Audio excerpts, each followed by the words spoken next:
And we are back with another Black with No Cream podcast. New episode every single Wednesday and Sunday. I'm your host, Ben Haggerty, aka Ben Rover's World. And this is my friend, David Malave. Hello. Hi, Dave. How you doing? I'm great. How was Vegas? It was insane. Yeah, you're pretty dead today. Yeah, I'm pretty dead, man. I like that you extended your trip by you wanted to stay for one extra day of rage, which put you in the airport for a bunch of change flights. Yeah, that was I don't know if that was karma or that was just, I don't know. But I stayed an extra day so I could sleep that night. I slept like 12 hours that night. And then and that caused me to be in the airport for another 12 hours. And then it happened to rain, and then you just missed all your flights and got all your flights canceled. Yeah, exactly. So anyway, Dave's back with us, guys. That's awesome. We have great looking merch. Look at your shirt. Yo, I'm decked out in Black with No Cream merch today. You are. Check out the hat. You got the hat on? Yep. Keep creating shirt. I like that. I just have the mug. So. And we got the mug. Yeah, if you guys would love to support Black with No Cream. And we got the sticker. Go cop a goddamn mug. Go cop a goddamn t-shirt. Go cop a goddamn hat or whatever kind of merch you like. We got it all in the store. Actually, we only have so many hoodies left. We got to figure out how many are left, and then we should do a little push. We'll do that next week. But my family's coming tomorrow. I'm excited. The Haggertys are coming. The Haggertys are coming. My mom, my dad, and my sister. My brother cannot make it. Sorry, Sean, but we're going to have a lit-ass time. My family, my mom's been out here once. My sister's been out here before. I don't think my dad's ever come out here. So I'm going to take them to some like basic-ass Hollywood shit and then do some, I don't know, salsa and beer. Salsa and beer. Every day. Every day. Where are we going? We're going to salsa and beer. Yeah. My goal is to like cut off from the world for...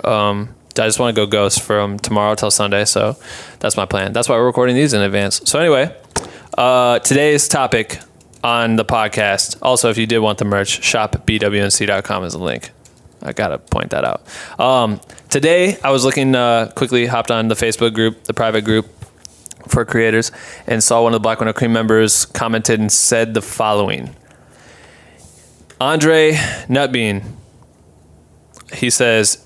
For any of you who feel like creating just to create won't help you succeed, just remember you never know who will see your work once you share it. So just share it.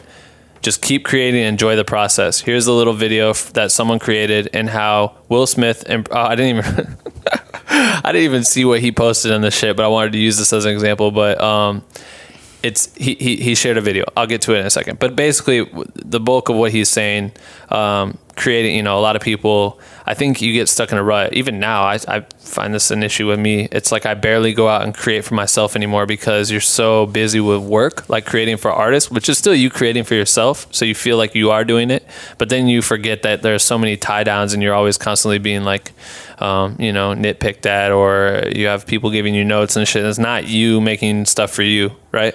Where when you start out as a creator, you're really just making shit for yourself and you have full creative freedom because it's your project, right? But I thought what he wrote was really cool because it's like, I think that you forget that there's a possibility that your shit can be seen by a lot of people regardless of what kind of shit you're making, what kind of cameras you're using, what kind of photos you're taking, you know what I mean? Like, regardless how many followers you have, regardless how many like people think you see your work, you literally never know. Yeah, you never fucking know. And I think it's funny. An early reference I can make was when I was on Q's tour, Schoolboy Q. We were in Germany or some shit like that. And while we were there, I got an email from MTV. And they hit me up and they liked what I was doing with Q's series, which I was like, oh shit, that's crazy. And when he's like, can we do a phone call? Blah, blah, blah, blah, blah. We hopped on a phone call. And on the phone call, he was, he did his research on me. He knew about me, but then he even referenced, this is what's really fucking funny. He goes, yo, and man, that shit you did with the Black with No Cream Freestyle Friday videos. And I was like, wait, what? So to make this make sense for everyone, at the time, Black with No Cream didn't exist when I was on Q's tour. It did exist, but it didn't exist in the format that it is now. What Black with No Cream originally was me and John Coleman, shout out to Coleman, Marcus Frisky, who was a podcast guest, Kavika, and my homie Chuck. We were all making like a super group on YouTube, and we called it Black with No Cream because that's just how we all consumed our caffeine when we created. But Black with No Cream was just a YouTube channel where we could all come together and make like cool content together, and then we'd all have our own channels. And we did like 4 videos and then never did anything ever again. But we did these Freestyle Fridays. Did you ever see these? No, but I think I've heard the story, but go ahead. Yeah, so we make like freestyle. We basically, each person would have to do their freestyle. They only had like 4 bars to like whatever beat we found. And we'd have to each shoot and record our parts. Not like professionally, we didn't care about it. It wasn't like to make real music. It was just to be funny. But try to be who is going to be the most creative, right? Per person. So you'd have, each person had a verse in the song. And then someone would edit it all together. And I always edited it. There was like one time where Coleman, and for those who don't know him, he worked at EA forever, and now he like consults with brands and shit. But he like just he like sent in a verse where he wasn't even rapping to the beat. He just was doing all this nonchalant shit. So in the actual edit, I just make fun of him by like cutting it, and I'm putting text over it. Like, this motherfucker didn't even rap to the beat. Like, I'm just gonna make him rap a cappella, and he's just like, and he just sounds so stupid. But anyway, the MTV dude found that channel somehow. It had like maybe 80 views. Like, these videos weren't popping. 80 views. And the dude from MTV referenced it in our conversation because he thought it was so creative, the way that I, in editing, made fun of him. Like, I made my editing a character in the video, and he took wind of it. And I was like, wait, what? You saw that video? Like, fuck, those were just jokes. Like, you weren't supposed to, someone at MTV is not supposed to see that shit. It was just supposed to be for the homies, and like maybe it'd be something fun to do consistently every Friday. But he fucking saw it, you know what I mean? And it left an impression on him in a positive way, where he's like, yo, I saw what you did. Even on a joke video that you're not taking serious, you were able to show me what kind of creator you were, you know, which is so valuable. So I don't know, I just really gravitated towards this dude's post. And I think let's talk about you. When you submitted to be my intern, just your logo on your website, the way you made your fucking branding of your logo, that shit right away, I was like, oh, this is really tight. The colors, whatever it was, and this is early on for you as like, now knowing that how nitpicky you are with color, which you really like gravitate towards that shit. But just right away, I saw your logo and I was like, damn, Dave, all right, cool. This dude knows what he's trying to put together, or try to like create a look for your brand early. You know what I mean? Right. Yeah, that's dope. Which is weird. And early on, that was like the very beginning. Because, you know, we'll do the podcast or whatever, but I had done video for a while, but that was like the new beginning of me doing video professionally. And I knew that if I was able to like promote, if I was able to put the front door, like the image of how I was presenting my content, that I would be able to like control how people viewed me. So it was like, regardless if maybe that was like my 4th video. But I think by the time I applied for your internship, I had like 3 videos on my site, or 4 or whatever. But like, I was like, okay, well, this is going to keep getting better, but I just want, if I send this to someone, I want someone to be like, damn, he knows, like, he has his shit together. Even if I don't, you know, if I was just getting started. Because I think I even remember like watching the content, and I'm like, oh, it's kind of it's all different. Like, it didn't really, that wasn't what pulled me in right away, but it was literally like the logo. And I was like, if you can figure that out, you can figure out anything. Yeah. I love how that's it. But it wasn't the fucking massive email I sent you. No, yeah, but I mean, there was a combination of that, but then going in above and beyond to see like how you were selling yourself through and through. Right. I mean, the content was cool, but it was more so about like, you knew how to orchestrate and show as if you've been doing it for years, as if you were a brand, as if you were, you know what I mean? Yeah. Like, and I think you had headphones in your logo, right? And you were making dance videos, so it all made sense. Like, it was cohesive, you know what I mean? It's just struck a chord with me for some reason. Yeah, I think that is really important. And the reason why I gravitated towards this topic when you talked about it is because something I've learned from you, and I think that you're the best at this, or one of the best, is you understand how to like take something that you do, work however you work, and you understand how to like take it and make it work for you like 10 times more. So you like, let's say you have a job and you're like, okay, I did this and this, right? And you have your conversation, you know how to speak about yourself, you know how to sell what you've done, you know how to speak about your experience, no matter what, you know how to speak the lingo, right? But every time you do something else, it's like another notch on your belt. So now that conversation gets a little more in depth. So now it's not, okay, I have worked for X and Y. It's, I've done this and this, and I've done this, and this is how this relates to this, you know? And you always like, and I think you pushed me even on tour, like early on. I'm definitely someone who I'm like very, I wouldn't say I am critical, but fucking super critical, bro. I have such a high standard that I almost don't share enough if I should, or I'm like, oh, this isn't good enough. Or even now, like, I've been just like, I have been working on a bunch of stuff and he doesn't come out, or maybe it won't come out for another 2 months, so I just don't post anything. And so when you go back to like creating for yourself, like, I've just been waiting, and you'll be like, no, you have to share this shit, because literally though, that's why, because like he said, is people are watching even when you don't know. Like you have to when you're making something, you have to put it out there, not only to like promote who you are and what you're doing and what you're creating, not just because you have to like show off, oh, I work, or because I'm getting this. There's a thing on Instagram's a lot of people feel like they always have to be showing that they're doing something dope. It's not necessarily that, but it's more like continuing to like promote and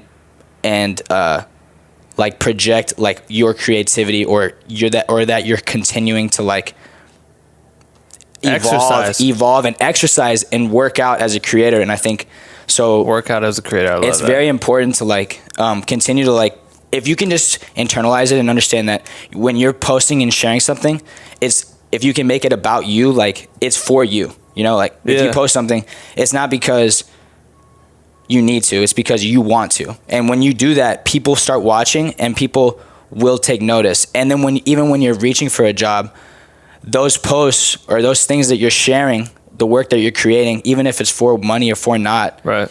Like you can present it in a way that people are like, wow, that's dope. And I think that's something that I learned early, where it's like, I was shooting shows for free early, a lot.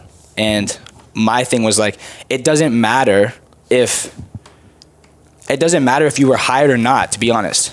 It really doesn't, because if the content's dope. You hear that noise? Yeah, it's little. The fuck is that? The fuck was that? Oh shit. And I think that this is continue. Yeah, this is what I was like, what I learned earlier, what you were talking about the internship, is like, you can present the content in a way where it doesn't matter if you were hired or not, because when you it's all about how you take it and go show it to the next person. So it's like, what's the one we did? Parlay? Yeah, parlay it. So it's like, cool. It doesn't, like, everyone cares, but even if you're just working for yourself, there's a way you present that content. Like, we even talked about Ari, where it's like, he could be creating something that maybe he wasn't even hired for, but he has the ability to like frame it and present it as, okay, this content was created for this brand. And then to someone else, they look at that and they're like, damn, that's sick. And I want that for me. Yeah, for him to go and do Coachella for free. Right. Like pretty much he said like the money that he made, he put it into the people he hired to come on, and then turn that into all kinds of festivals. Turn it into an example that he could present to other brands. Look, this is what I created at Coachella. Who cares? Yeah. To them, they could have been paid $20,000 to do it. Right. Or so, maybe he did it for free. And for anyone listening, Coachella, turn that into whatever you're doing right now. That like, it's dope that he had Coachella. That's his playground. That's crazy, right? Like, to be able to be creatively free at Coachella, whether you're getting paid or not, is sick. Right. Okay. We all might not have Coachella at the tips of our fingers. So what is that for you? And then don't look at it as a negative thing just because it's not fucking Coachella. Maybe your playground is your local coffee shop.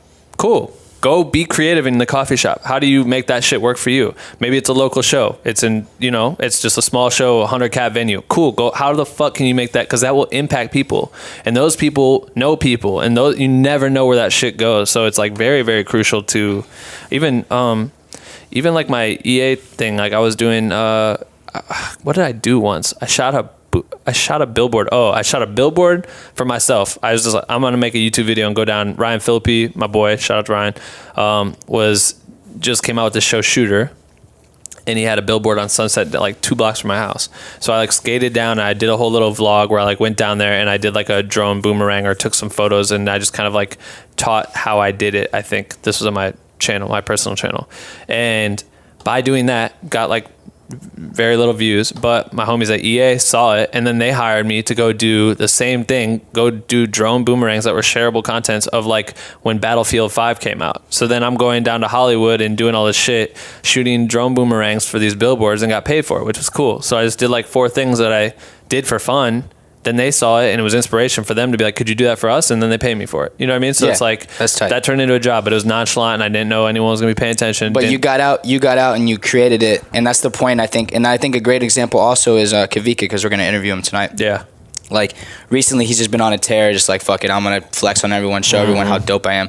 But he's going out and creating ill shit just off the top of his head, like doesn't have to be paid for, whatever, just creating just to create, sharing because people are watching. And guess what, that's turned into like him working with jobs with other people, or people see that, artists see that, and they're like, damn, I that's really sick how you did that. What if we did this, but we did it for me? And then that's a paid job. So something you made for free turns into 2 more jobs. And I think that's what this really comes down to. And I think I need to do a better job of it too, where it's like, Like, you know, I've been working, but even on the days where it's like I'm not working, I feel like, and Instagram makes you feel like, oh, you're not relevant if you're not posting, you know what I'm saying? And you're always working, so you always have shit to post. But even you feel like, damn, we're not. I mean, like, so much shit we work on, they can't post. They can't post or can't do shit about it. So it's like you have to go the extra mile to create content just to share. But it's like, I think that's the wrong mentality. It's like on the days off where you're not sharing, I've learned to just be like, fuck it. Like if I don't have content to post for a week, I'm not posting shit. I could go fuck now, but I'm not posting shit. But I do like the idea of what we were saying earlier, that it's an exercise. Like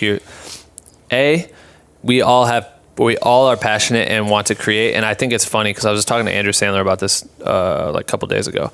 I'm like, man, we're sitting here waiting for like a feature film to land on our laps, or, you know what I mean? The next big thing.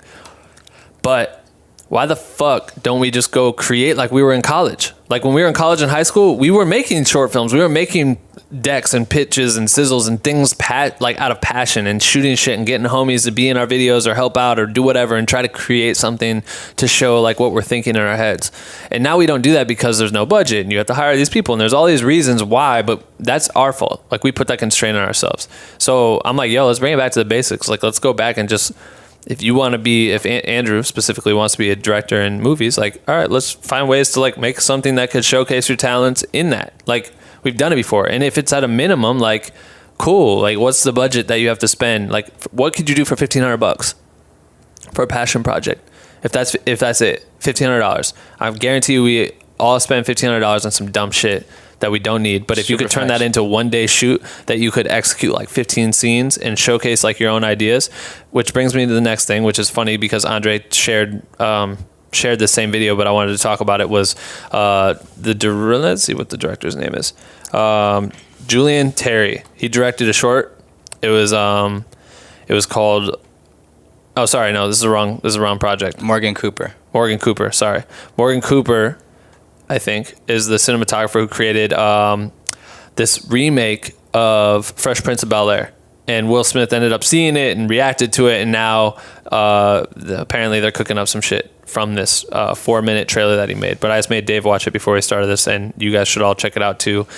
Just search Fresh Prince of Bel-Air remake or something. It's cinematic. You'll know which one it is. But he remade Fresh Prince of Bel-Air in current times, 2019. Dudes wearing Meek Mill shirts and shit. Like it's current, but it's so fresh and cool. And this guy did it. I don't know. I need to spend some time looking into like the behind the scenes of how this dude created this, or how much money it cost, or what the motivation was. But it was just a fan made piece. Dude, what is up with the fucking audio today? You hear that? I think that we're getting like a weird frequency or some shit. Fuck. I'm sorry guys if this shit's annoying you. Weird, right? It comes and goes. Yeah, just like came for a second. The fuck? What the fuck? We would have noticed it. Support us on patreon.com/blackwindowcream so we can get new gear. We just got these new lights, actually. We did just get these new lights. Shout out to Aperture for plugging it up at the podcast situation. Also, shout out to 𝐅𝐀𝐕𝐎𝐑𝐈𝐓𝐄 for fucking laying me up with the streaming setup over there. That's a whole nother thing. Sorry, I derailed. I'm very sorry. Bel-Air. He made this shit. Will Smith saw it, reacted to it, and now something's going to come from this. Like they're creating together. Something's happening. I don't know what it is. And another great example, and this is who I meant to say earlier, but there's a director named Julian Terry who created a short, and it's called Whisper. Look up Whisper by Julian Terry. It's a horror short featuring Amazon Alexa. Have you seen this? I don't know how long it is, like 2 minutes maybe or something like that, but it's literally a short film, bro. I watched this shit. This guy made it. I think I saw somewhere that said he made it for like $200 maybe or less. And it's like the girl, she's in bed, all of a sudden Alexa turns on and it says something and you're just like kind of like, what the fuck? But then it keeps saying shit that you're like, oh, why is this reacting to something? And it's like someone's talking, making Alexa talk, and then like there's a fucking person in the thing or whatever, and it's a killer, and it's terrifying. This dude made this shit for $200 and now got picked up, and they're creating a film out of this shit from $200 and just being creative. It's shot in a bedroom. Now this it says Amblin Partners is the one that like is producing it. They've produced films. They produced Green Book. They produced Ready Player One. They're a massive founders by Steven Spielberg, bro. Like his company now reached out to them and they're partnering and they're creating a horror film. It sounds like, But that just goes to show, going back to what it's all about and what Andre had said in the jump is like, you never know who's gonna see your shit. You never know. Did this dude make this short film and think CNET and fucking all these people are going to repost it and blog about it, and then motherfucking Steven Spielberg's company is going to reach out to him and be like, we need to make something. Like, that's crazy. Yeah, so I think, and that's what Will Smith was like, and that's why, you know, I was just getting started watching this YouTube video, his vlog about him reacting to the trailer, but he starts off with a bunch of clips of different people who, you know, have made it. Like, for example, Issa Rae or even Lil Nas X, and the point he's trying to make is that like in the time we have now, like we literally all have the power to release straight to, that didn't exist before, where someone can make a short film and then have people see it. Like, that didn't exist before, and we take it for granted because it's always been that way for the longest time, for the majority of my life, you know, right. For the majority of the last however many years, where like you have the power to create it, present it, and show it to the world. And if you can do something that's really dope and really creative and inspiring, that without being like letting your idea be killed by the fact that, what money do I have for this, or who's gonna see this, or like no one's gonna see this, or whatever. And these people who have, for example, fucking Old Town Road, Jesus Christ, love it, number one on Billboard, everyone knows about it, but homeboy just made that track. And he probably made it with when did he ever think this is going to be a number one Billboard track in the world? But he's like, all right, made the song, put it out, and guess what? It went crazy. And the idea is not that everything you create is going to go viral, because that's focusing too much on the numbers part of it. What this is about is creating something without thinking about the numbers, but creating something that you know is true to you and means something and is really dope, and then understanding that just because you don't have the access that you think you have right now, it is possible, and by putting it out, you don't know what's going to happen in any lane, versus it could go big or it could land you something else, or someone could see that they hire you for it. And it's just about creating and sharing and promoting what you do. And that guy's song, okay, cool, Old Town fucking Road came out. Yes, it boomed and took off out of nowhere, right? But you don't know what the groundwork that was laid for that guy before that song came out, because there could have been someone that kept an eye on him because they saw previous work that is not as big as that song, and he may have put just as much effort and time into it and spent his money, and none of those things ever popped. But who knows who saw that shit, and then they started talking, and then when he's like, all right, I got a song, it's a smash, let's get it out. And then also when someone sees that and they're like, oh, let's get you distribution, blah, blah, blah, blah. You don't know what the back end is, right? But people pay attention. So yeah, it's crucial. It's like super fucking crucial. Like the fact that these people can go and now they're making films, and this isn't the first time there's a reason why film festivals exist, right? Like film festivals exist because creators are going out and developing movies off fucking independent budgets that they're funding, they're finding funding, they're self-funding, they're fundraising, they're doing whatever it takes to tell their story or share their idea. And a lot of people take this risk on films because they believe in their art, right? So we need to think that way too, because when it comes to video, especially right now, it's like everyone's reel is them doing recaps of shows, and that's not the end of it all. That's like the beginning. Plus, those people make the least amount of money. You know what I mean? So if all you can show is that you can do some trendy ass shit, okay, cool. I know that you're good for that thing, and that thing doesn't pay much money. But I know you're there, so you're in my pocket. But when someone comes through and all of a sudden they're showing you some work that they did where they created a sizzle for an idea for like a commercial, like how many if you just have a brilliant idea for a fucking Ford commercial, and your friend's dad has a Ford truck and you can borrow it. Tim Dodd, he was Everyday Astronaut. He was on the podcast. He was like guest number 6 or something.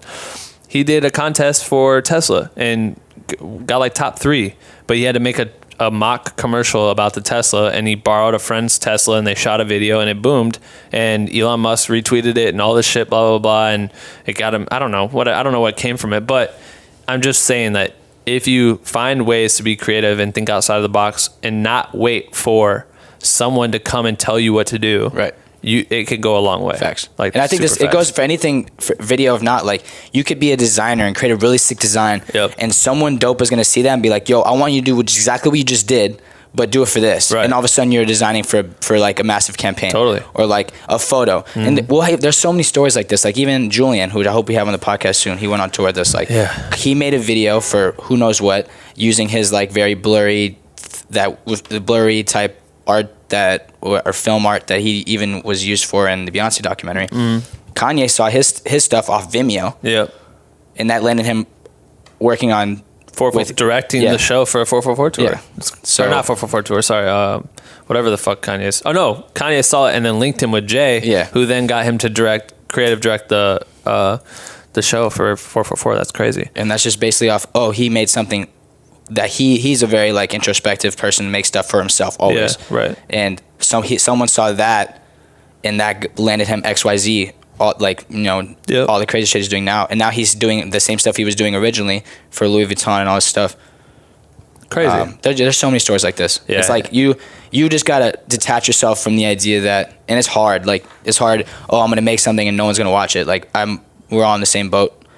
A lot of the creators in Black Window Cream. Yeah. Trying to like fight through that, where it's like such a numbers driven world. It's such like a world where you feel like, I'm not doing something dope because it's not for this brand, or it's not for this artist, or it's not for this company, so it doesn't matter. That's not the case. Like, if you are creating for yourself, like if you're creating a brand around yourself, anything you create just adds another notch on your belt of, okay, I'm like, this is what I do. This is my perspective. This is my vision. This is what I think is dope. And the more things that you have to build up what makes you dope as a creator, then other people will look at that and be like, I want to hire, you want someone to look at you and be like, I want to hire Ben because Ben does dope shit. Right. Not because Ben works with this person. I want to work with Ben. And that's what we made that episode, Invest in Your Name, about. What I learned from the Rio podcast is like you got to work on why do people want to come? You want people to work with you because they want you, not because whatever. It's like, I want to hire Ben because I know what Ben's gonna bring to the table. He's gonna come with this swag or this type of content that no one else is creating. You have to set yourself apart, and that's how a lot of jobs will roll out, and how a lot of opportunities will roll out. Jobs or not, or maybe it's just connections, but you never know who. We're saying the same thing over. But basically, and the way you do that is by sharing your work. Create shit and share it so that people can see what you create and how you see things and how you view things and how you operate. And that will land you a bunch of shit. You know, we all got to work on that. I think. No, I know, because it's hard to. I mean, you get caught in that fucking rut a lot. But cool. This is it. Morning roast. We did it again. Hopefully, you guys are liking these episodes. If you do, we would love it if you leave some reviews on iTunes and YouTube. Please. Also, it makes me happy, especially if you guys let us know how we're doing. Yeah. I think today we were a little rough, but. I think this was the easy one. This one was fucking cakewalk. Yeah. You just feel dead inside. I feel dead inside. That's a Vegas fucking... I'm usually sharper and mentally, I think, than I was today, but hopefully I didn't he's sound like a overanalyzing again. He does this shit all the time. If you guys support us, please keep doing it. We appreciate it. Merch is always available, so if you want to cop some shit and rep it, please do. Shop BWNC.com. The merch is printed on really nice material. Really nice material. Yeah, actually, the shirt material, I'm super stoked about it. Yeah, it's fucking fire. Yeah. So cop yourself some merch. Send us a screenshot if you do, pictures or videos if you make anything wearing it. That's fucking tight. Patreon, updating that soon. Patreon.com/BlackWindowCream. You get to hear the podcast 1 week early. Every interview, you can ask the guest questions and get discounted merch and shit. And I think that covers it. I think by the time you hear this, the next Sunday will be Kavika's episode. Oh, yeah. Kavika's episode will come out then. So, all right, cool. Dope. We just talked about him, so you'll hear his story. Yeah, Kavika's story. It's going to be fucking tight. He's Hawaiian and shit, so it's going to be money. All right, cool. Thank you for listening. Make sure to listen to every podcast that we put out, and go create some dope shit off the inspiration of this episode. Dope shit. Go make some dope shit. All right. Peace.